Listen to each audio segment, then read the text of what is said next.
When most of her disciples saw her, she was in a declining state of health owing to age and frequent attacks of malaria.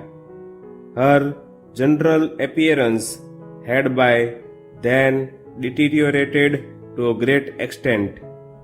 Her complexion at that time was somewhat dark, but even then there was in it a mellowness and subdued glow, lending an exquisite grace to her form. A monk who saw her at the age of 40 describes her as having in her countenance the delicacy and tenderness of a maiden, as speaking only words of sympathy and compassion, as possessing an inexpressible celestial luminosity in her looks, and as conveying to one and all the impression that she was one's own mother. It was in fact a subtle grace and quiet dignity rather than any extraordinary physical beauty or awe-inspiring majesty of form that marked her out from others. But this was evident only on careful scrutiny, and owing to her plain looks and unassuming manner, a superficial observer unacquainted with her could never pick her out from the company of other women.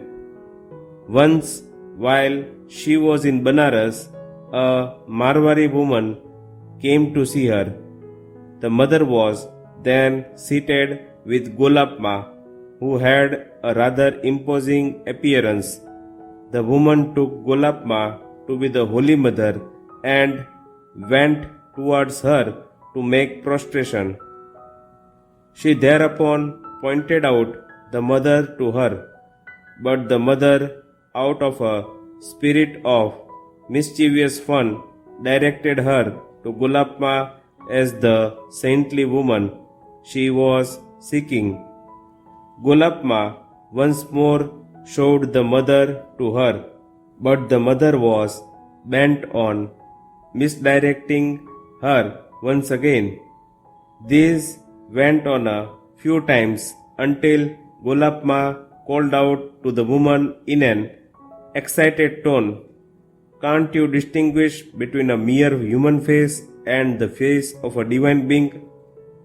These words at once drew the woman's attention to that subtle and elusive charm in the mother's face, to that gentle dignity and incorporeal beauty which we associate with the expression of gods and goddesses.